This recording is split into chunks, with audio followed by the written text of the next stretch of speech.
What's going on, people? Welcome to the Progressive Action TV show. We back for another week. It's a lot of important things to talk about today. We got a lot of important things to talk about today. Matter of fact, you know what? We could start off with this video. We're going to start off with this video. And it's by Jason Felix. He's a bus operator in Mapstower. Excellent video. This video was actually put out way before the contract came out, leading up to the contract. I think it's very important. I think that it speaks to exactly what's going on right now. So let's get into the video, and we'll be right back. Hello, my name is Jason Felix, and I'm a bus operator. And it's that time of the year. This workforce is trained and dedicated. We are on the job 24 hours a day, 7 days a week. It's contract time. We work through snowstorm, hurricanes, freezing temperature, brutal heat.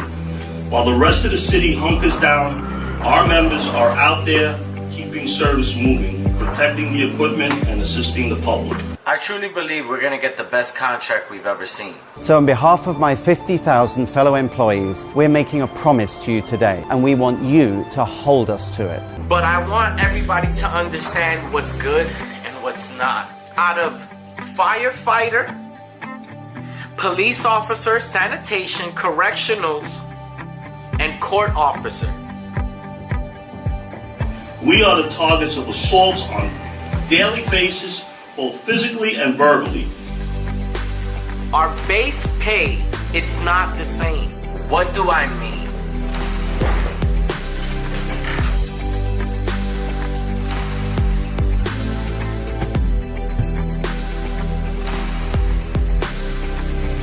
Cops, correctionals, FDNY.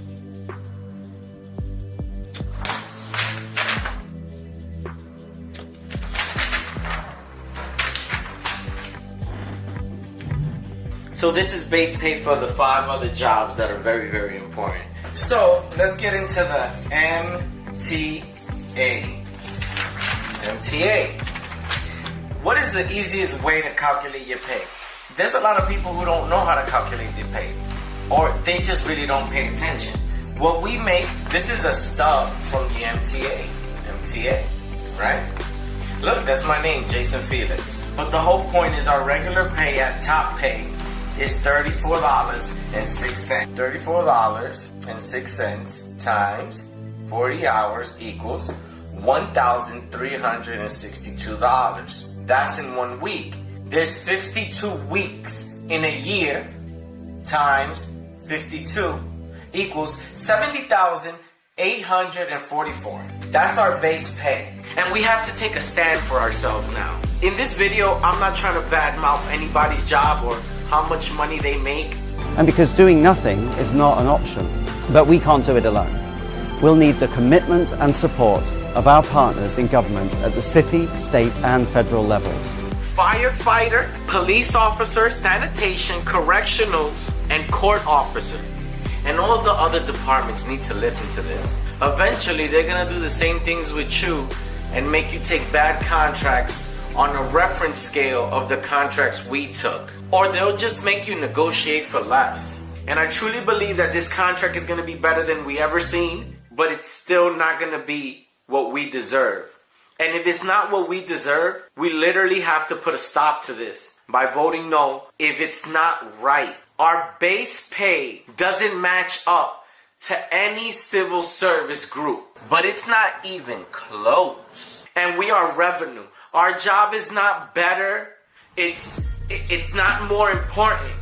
We need justice. That's why we need cops. We need people to take care of the judges and the people passing the laws in courtrooms, so we have court officers. If people go to jail, we need a correctional officer to keep the criminals off the street. It's just how it goes. Without sanitation workers, we won't be able to do anything. The streets will be nasty, and nobody wants that. And then when we're in a situation that we need help, we need firefighters. But when you need to move the city, You need MTA. You need bus drivers. You need train drivers. And you need train conductors. You need people to clean the stations. You need track workers. You know, track workers put their life on the line and they work under conditions that have asbestos. You know, the people who fix buses are constantly in a garage with no windows, fixing buses, taking these fumes in that when they retire, they die. I think all the unions need to start working together. There's a lot of jobs that don't make good base pay or don't make great hourly wages. Like EMTs, teachers don't make enough. But I noticed that the system has us working against each other. So when it's your time to get a contract, they give you less money. And because we're middle class and we see a $5 increase, we're like, that's better than nothing. Guys, the cost of living in New York is ridiculous. I'm just trying to say what's fair, it's fair.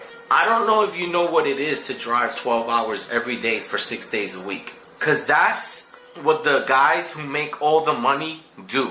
I don't work a lot of hours. Some people don't work a lot of hours. If you make less money than me, you should understand this. And understand that they're robbing you too. That the job that you're doing, you should be getting paid more money. Thank you for your attention, and I think now we'll give you our demands. The whole point of this is we want to get closer to these numbers. That's what we want. We want a closer base pay. And we don't want a closer base pay that in our contract, when it ends in 3 years, we get it all on the rough end. That we get like 1%, 2%, 2%. Because New York deserves world-class transit that is fast, reliable, And with that accessible. said, if the contract is good, it's okay to vote yes too. But think about what I'm saying. Base pay is so important, and we need to be taken care of. New York State law. Assaulting a bus operator is a felony. So if it's not what we deserve, how do we fix it? By voting no, by voting no, by voting no, by voting no. Hello, my name is Jason Felix, and I'm a...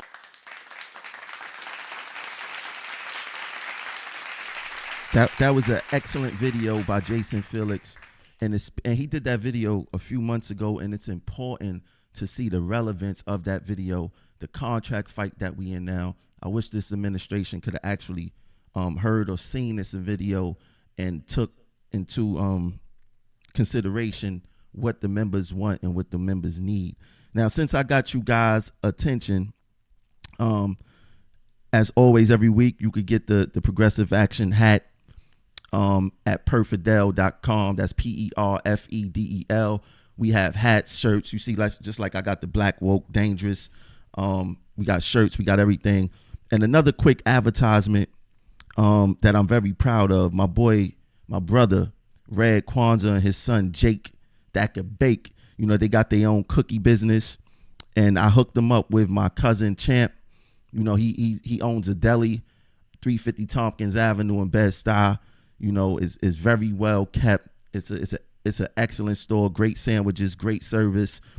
And let me get to this video real quick.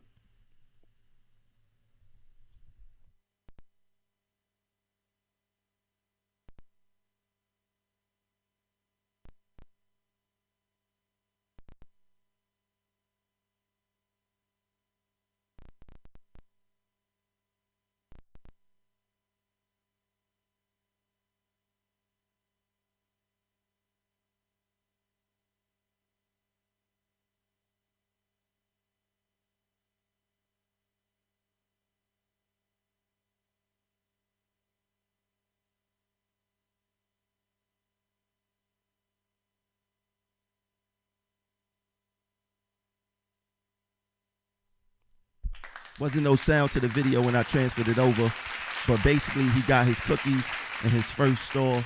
I'm very proud of them, and it's only going to get bigger from there. So you could get the cookies in Brooklyn, 350 Tompkins Avenue at Carter's Grocery Store. Shout out to those brothers.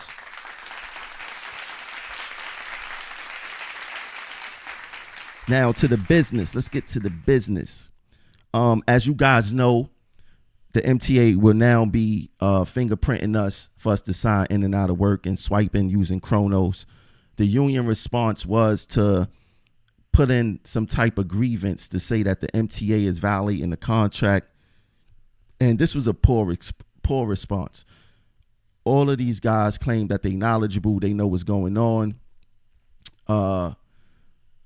They are the best at what they do. Why would they take this to any kind of arbitrator to rule on?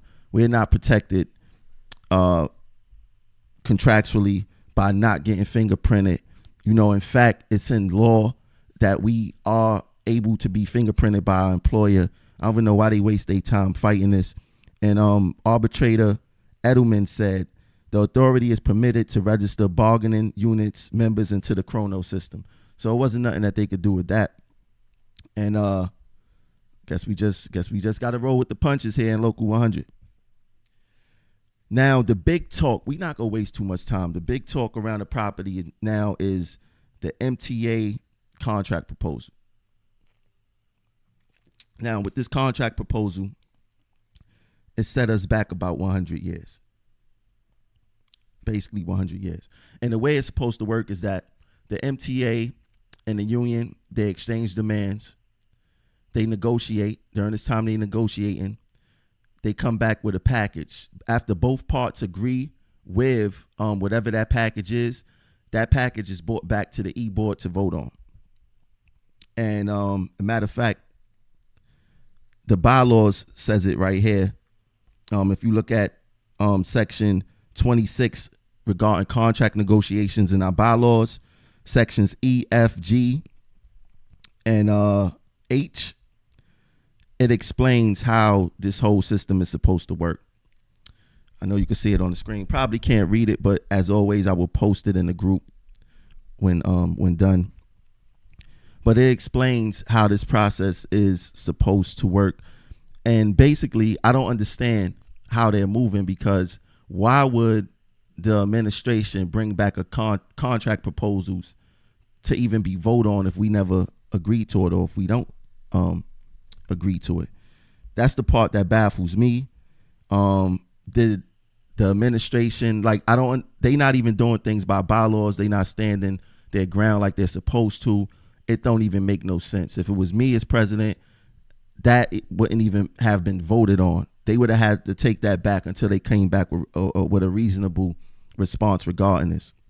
Now, a lot of people say, what led up to this? What led up to the MTA giving us these type of contract proposals? What led up to the total disrespect of the offer that they gave us? And we're going to talk about what set the tone for that contract. So one of the things that set the tone was the deliberate attacks through the media sanctioned by the governor, Pat Foy, and MTA board member Swartz. You know, these attacks said we were thieves, we were liars, we were scam artists, and the union really didn't rebuttal any of those claims. None of those claims was rebutted on the same stage that they were presented on. Yes, the union did write a weak narrative on the Local 100 website, very true. But who reads the Local 100 website? Who reads it? The members barely read it. And then you have con artists like Pete Donahue going around social media. Oh, the union blasts back. Even if you read the narratives, it's not a blast. It's like a response. It's lame. Like, I don't understand what they consider, a blast. Let me put this on the screen. Another thing that set the tone was, and this was presented in the Daily News, the governor's note also called out transit workers, urging MTA chairman Pat Foy to be tough in negotiations with Transport Workers Union Local 100. The union's 41,000 MTA members have been without a contract since May 15th. That's very true. Matter of fact, let me put, before I forget, let me put you guys' comments on the screen. Let me put this up there first. But Cuomo told Foy to be tough, and those contract proposals said just that, to be tough.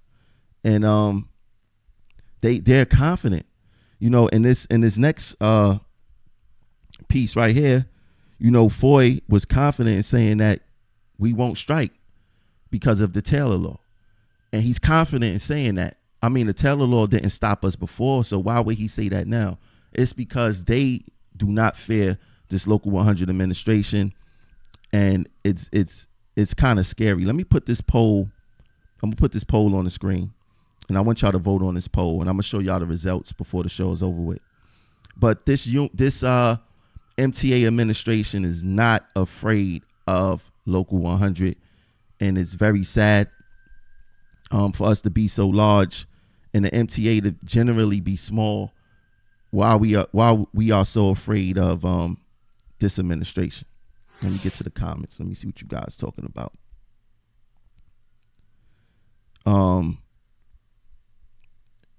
Yeah, there we go. It's sad. It's sad. Like I just don't get it. But let's get into the contract proposals. I'm gonna run through it and highlight the important aspects of it. So what you have on the screen right now, I'm gonna put on the screen right now, is the first page of the contract proposals, which is the general wage increases, retro pay, and health and welfare. Now, the general wage increases is what the MTA budgeted, 2% a year. 2% a year is not enough for transit workers to survive in the city in which we work. Also, this contract contains absolutely no cost of living increase. So these 2% increases basically mean nothing, and they will only add up to cents. We talking nothing more than $1. Also, with these percentages, we still won't be cracking $40 an hour, especially the operational titles. I think this contract, we should have cracked $40 an hour easily with this contract. And these proposals just don't do it. The retro pay, the union made a mistake. They put in their newsletter that the MTA said no retro pay. Here it says full retroactive wage adjustments will be made for both active and retired employees. So yeah, that was wrong from the union. Now let's get into the health and welfare. Now what they want to do starting January 1st, 2020 is raise it 0.5%. The year after that, another 0.5%. And the year after that, 0.5, and the year after that, 0.5. So they actually won a 4-year contract, 0.5 increases for each year. And at the end of the contract, we will be putting in 4% of our base salary. So now they want to give us a 2% wage increase a year, and they want to give us a 4%, have us paying to our medical 4%. That's a -2. We will be at a deficit at the end of the contract at a -2. That doesn't make sense. With the health and welfare, they want us to implement a $150 copay for emergency room visits. Now, everybody know that this job is very taxing and make us sick a lot. And sometimes our doctors aren't available. We have to go to an emergency room.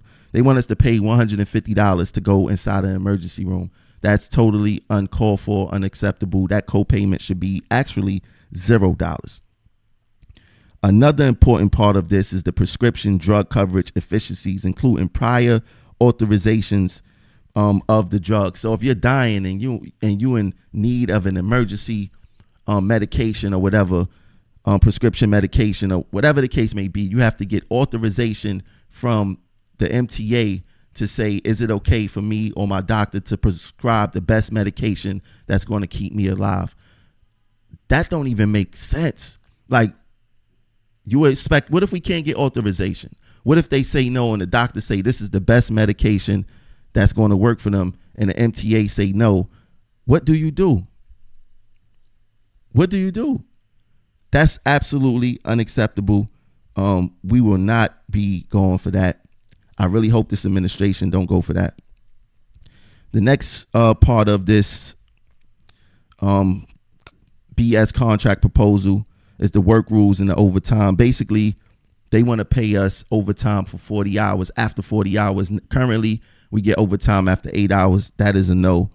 The farming out of work, they actually been doing that already. They started farming out the work before the contract in stations and CED. I don't know why the union agreed to it. It actually sets a precedent that's in management favor. So if an arbitrator probably do this go to arbitration, the arbitrator probably going to rule to farming out work. Another major part of this contract is, if you look inside the boxes right there, they want to change our vacation progression chart. They want to change that. So basically, if you got under 10 years of service, they want to only give you 3 weeks. Right now, after 3 years, you get 4 weeks. You know, we are totally moving backwards. I personally think that we should get 5 weeks after 5 years. I don't know what the MTA talking about. We need 5 weeks after 5 years. They want to take us back to times I never even seen before, even though we knew we was capable of being that. Employee availability, of course, they want to have us at work more, away from our families more. This was a major thing for them, the employee availability. The departmental productivity gain sharing is BS. We never seen that. They put that in the contract of waste paper. We never seen any productivity or gain sharing shares to workers ever. So that's totally BS. Oh yeah, the MTA, they also want to get rid of sick control. So if you call out sick, they could come visit your house even if you're not in the 70%. They want to, if you're in the 70%, they still want to come to your house. They want to treat you like you're on probation, parole. They don't want to give you 12 sick days May 1st like they do now. They want to let you get your sick days once a month. So let's just say if you had something happen to you, you used up all your sick days. If you happen to get sick in the future, you only get one a month. And let's say you need 2-3 days to recuperate. You're probably going to take that without pay. That's unacceptable, uncalled for. And we should not agree to that at all. What's next? The subway car cleaning. Once again, the union already agreed to it. It's a precedent set for it. So if this contract was to go to arbitration, I believe that the union would lose because the MTA set them up, had them sign a stip, and already showed that they were willing to do it. It was a bad choice by the union. The MTA don't do things just for the heck of it. They do it for a purpose. And that was totally a no-go from the start, but the union did it. And now we may be going to arbitration. What else we got here? Like I said, with the employee availability, I'm not going to go through everything because it's a lot. It's really a lot. And, they want to make changes to our OTO. It's, like they really trying to turn us from civil servants to indentured servants, and I'm talking about indentured servitude of the early 1900s during the Reconstruction, right after slavery. They want to take us back to that. They want to take us back before we even had a CBA, when Quill and them were doing their thing in the 40s and 50s. They want to take us back to that, and it's unacceptable. We should not stand for that at all. This union needs to definitely fight back and show the MTA who's boss.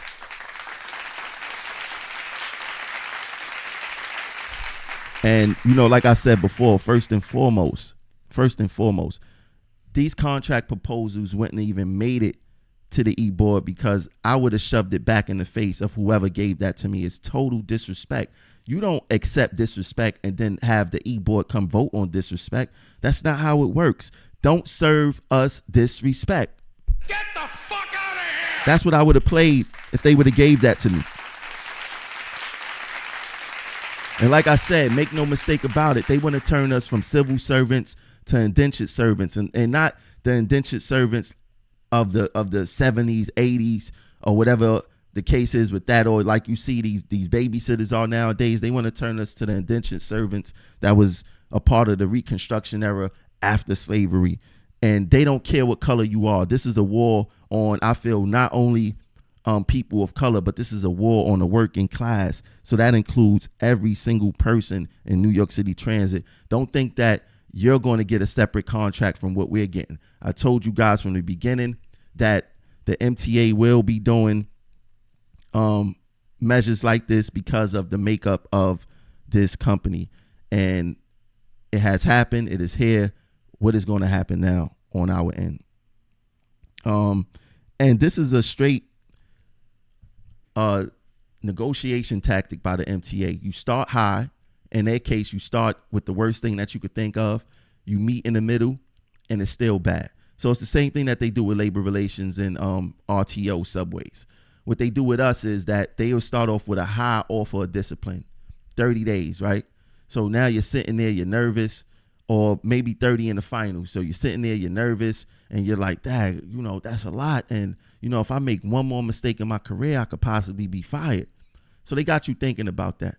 So you negotiate, and they come down to 20 days. And, dang, you got the final off, you got the 30 off. So it's still room for more discipline if you were to make more discipline, and you could save your career if you make a mistake down the road. So you take the 20 days. Now, the offense probably was only worth 2 or 3 days. So they still got you to take an offer that was egregious, but psychologically make you think that they was fair and they made the best deal for you and the business. Get the fuck out of here! They could get out of here with that, man. They could get out of here with that. Like, the contract proposals that the MTA gave us is, once again, totally unacceptable. We can't agree to not one line of those contract proposals. Not one line. Now, a lot of people say, what brought us here? What got us here? Why would the MTA totally disrespect us like that? Like, they don't, with those contract proposals, it's not one reward to say, hey, thank you for your hard work. Thank you for your dedication. Thank you for being the best transportation system in the world. Thanks for moving the most people in the world. There was not one thanks in those contract proposals. Not one thanks. But what got us here? You want to know what got us here? That right there. Fell in the plan equal plan in the fell. And I'm gonna run down some things that what led us up to this point. Now, for one, like I said, it's the lack of planning. When you fail to plan, you plan to fail. That's a fact. That's a fact. In the past, this was the same story. The only difference is that Samuelson ran to Cuomo for the contract, and I don't believe that option is available this time. Now, prior to contract negotiations, we didn't have a contract rally like we normally do. Even the last contract rally that we had under Samuelson, I felt that it was BS because they had the rally between 5 p.m. and 7 p.m. at night. All the bosses is gone. You're having a rally in front of an empty building, and I just thought it was a dog and pony show. But if we would have had a rally 12 p.m. during their lunchtime, out there in force, shutting down the financial district, it would have been crazy. I think it was very important to do that. What else? What else got us here? Like I said, they didn't mobilize the members prior to the contract. They didn't mobilize the members during negotiations. Absolutely, positively, no type of mobilization. And now the union reaction is, we want to have a contract rally. Let's have a contract rally sometime in the near future, and let's show them, that we mean whatever kind of business that we mean. The contract rally should have came before the demands were submitted. What really does a contract rally do now?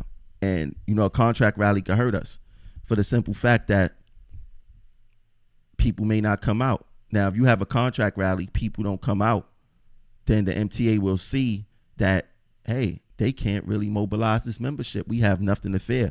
So they would want to have a contract rally to say, hey, look, I told you 30,000 members came out. We mean business. We not playing with you guys.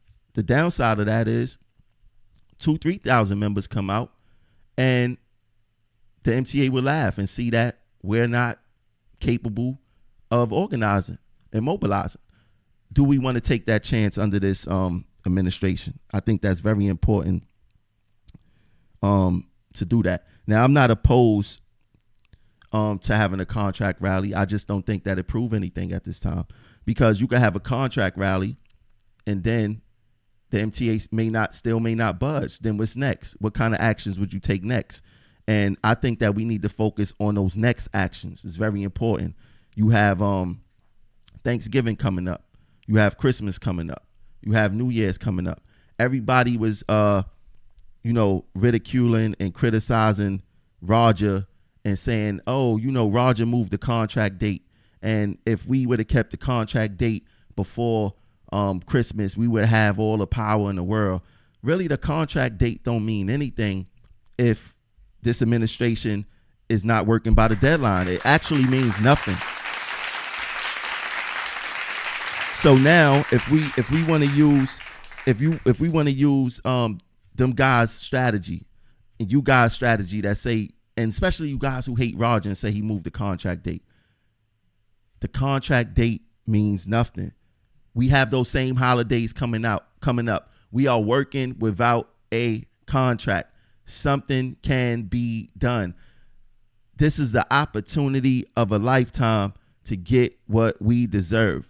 The MTA currently right now hopped in their time machine and said, hey, we're going to take you back to 1930 before we really had a CBA. We're going to take you back to Reconstruction, to the real indentured servants. We're going to take you back to that. It's about time that we hop in our damn time machine and take them back to either 1966, 1980, or 2005. Let's hop in our time machine and show them what we're about. Enough of the pussyfooting around here. Let's hop in our time machine. They want to hop in theirs. Let's hop in ours. Enough is enough. You got these men. These Sylvester Brown called the Union administration the Klansmen. Man, Swartz, Foy, Cuomo are the true Klansmen in this state.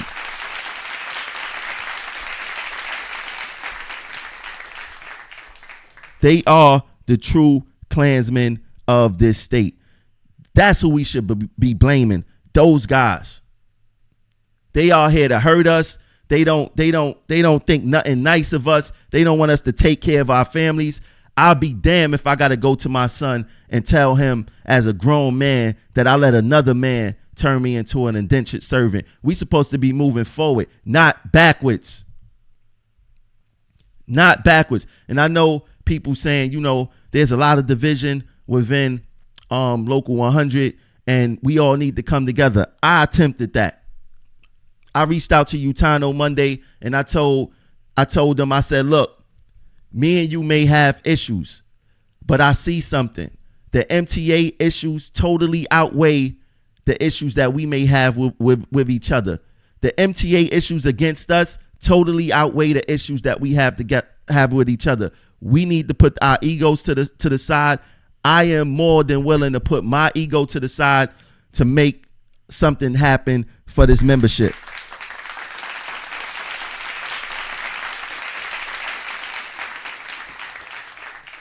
The time is now for us to come together. There's no better time than this. This is the time. No, I have not heard from Utano yet. He has yet to call my phone. I left my phone number. Of course, he got my email address because my email, I sent it straight to him. He knows about it because Pete Risconi was in MTA bus the other day saying it was a rumor that Trammell reached out to Utano. It's not no rumor. I reached out to him. This is not the time for them to play politics. This is not the time for them to try to say that I don't have influence. My help isn't needed. This is an all hands on deck, and you must put your best foot forward coming against this machine called the MTA.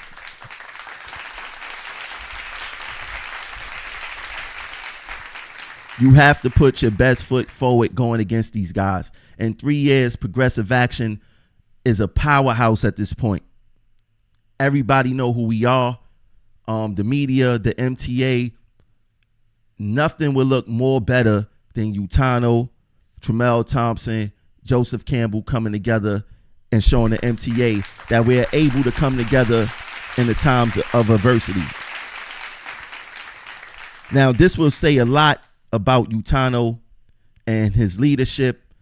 I don't want to put him on the spot, but President Utano, something has to be done. We must come together. We cannot waste any more time. I sent you the email on Monday. It's Friday. I have yet to receive a response from you. We cannot wait another week. You know, you guys are talking about having a rally probably in October, whatever the case may be. We cannot waste another day. We cannot waste another hour. We cannot waste another minute. I am looking forward to your email. I am looking forward to meeting with you and ironing out whatever we have to work out. I am looking forward to getting this membership the best contract that we could get collectively.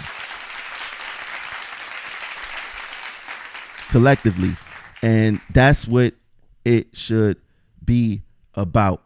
You know, this contract proposal by the MTA was very, very, very, like they don't respect us at all. They don't think that we do anything good at all. Like, they really want to take us back to Quill time. Like, they really want to set us back 60, 70 years. This is crazy. This is crazy. It's unacceptable, and we should not stand for it. President Utano, I know that you watch my videos. I know that your people watch these videos. Put your ego to the side. Email me. Let's set up a date. Let's talk. Let's work something out. Let's bring this membership together.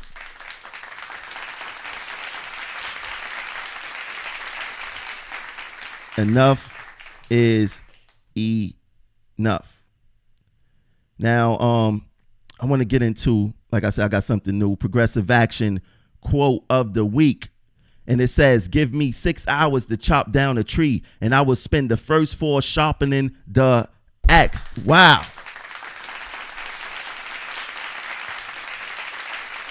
Let's get this together. I'm excited. Let's show the MTA that we're able to come together. Let's show the MTA that we able to work together. Let's get this going, man. Now, today is my birthday, by the way. My birthday.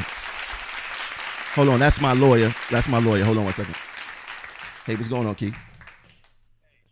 Yeah, let me call you right back. I'm doing my show live right now.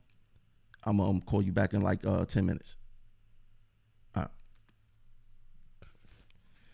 right. Yeah, so business is always going on. Always got to keep a lawyer on deck because things happen, and being that people saying I'm a public figure now, I got to keep the lawyer on deck. So, But today is my birthday. And my birthday, I don't really do nothing for my birthday. I will be at work today. But we lost someone very important to the labor movement, someone very important to TWU Local 100. And his name is John McCarthy. Now, Brother McCarthy, he came to a few of our rallies. He's retired, by the way. He came to a few of our rallies. In fact, he came to our rallies more than a lot of you guys. And he always used to ask, where is the membership? Where's the membership? And, he spoke at a few of our rallies, and losing him unexpectedly was a major loss to this labor movement. So we're going to put together, we go play a little tribute for Mr. McCarthy real quick. It's important that you guys watch this. And it speaks to his character as a retiree. And let's just get into it.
R.I.P. to brother John McCarthy, man. And I can tell you this, because I had plenty of conversations with him. He would not be happy about this contract. He would not be happy about our reaction to this contract. He would not be happy with anything that's going on with this contract. And he won't definitely be happy with the members. I could guarantee you that. This is our time to fight. This is our time to come together. This is our time to put everything to the side. And if we're a union, and if you want to call each other brother and sister, then let's start acting like we're brothers and sisters. Y'all have a good day. Thanks for tuning into the show.